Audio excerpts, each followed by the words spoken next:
I'm working with a new group, or I'm on the road doing camps or working with groups, and I work on the concept of self-belief, I always start the subject asking them this simple question: who is your worst enemy? And they think of it for a little bit, and then eventually a hand comes up, and I say, who is it? And they say, it's me. I'm my own worst enemy. And I look around, and they're nodding heads, and everyone agrees. And I said, does anyone disagree with the fact that we are our own harshest critic? And everyone agrees. So my second question is simply this: what have they done recently to offset that worst enemy? What have they done to combat the harshest critic inside of themselves? And none of them has an answer. They don't have anything that can relate to me, something they've done to combat that worst critic. Now, I've talked a lot about creating wins in training environments that really help offset those circumstances and to make kids feel better about who they are and what they're doing. But there's one other step, or another step that they can take to work on self-belief. So the third question I ask them is, how many people in this group brush their teeth at night? And clearly everyone raises their hand, except maybe for one or two that don't hear the question because they're not paying attention. So I pick on them and I say, you don't brush your teeth at night? And they say, no. We brush our teeth. And I say, well, when you finish brushing your teeth, what are you doing? And they look at me and they're like, well, we're looking in the mirror. And I say, that's exactly right. So from today on, what I want you to do, after you finish brushing your teeth, give yourself this amazing smile and say, I'm an awesome person. When I do that in front of the group, they kind of look at me kind of askance. And then when I say, listen, in order to work on this and to get better at it, we're going to come out front and we're going to work on it. And that's when I start seeing the scared eyes. That's when I see some kids going, oh, I couldn't possibly do something like that.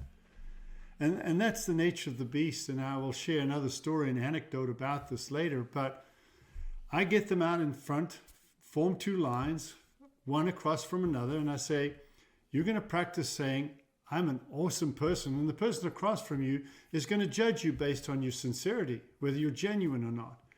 And I've done that many times through the years. Just split a group in two and had one say to the other and then change sides. And 99% of the time, the hands go up for the people that just don't seem sincere. We're not very good at it. And the fact of the matter is, the first time you do it, the first time you stand in front of a mirror and say, I'm an awesome person, you almost have to fake it. You feel uncomfortable doing it, and that's normal. That's okay. But the bottom line in all this is that the more you tell yourself that you're an awesome person, the more you begin to believe that you are. So if you do this for a week, you will feel a slight change in who you are. You might not notice it, but it's there. If you do this for a couple weeks, you'll begin to feel that change. You do this every night for a month. Give yourself a huge smile and say, I'm an awesome person. People will start saying, what's different about you? You just seem so much happier all the time. You're always smiling when I see you. What's changed? What's going on with you?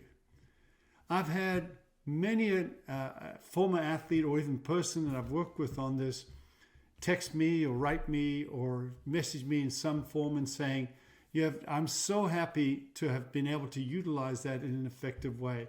Especially one where they were sitting outside waiting for a huge interview, and they realized the last second they were getting nervous, so they went into the bathroom, looked at themselves in the mirror, and just did this strong positive affirmation statement about who they were, what they're about, and what they stood for, walked into the interview and knocked it out of the park.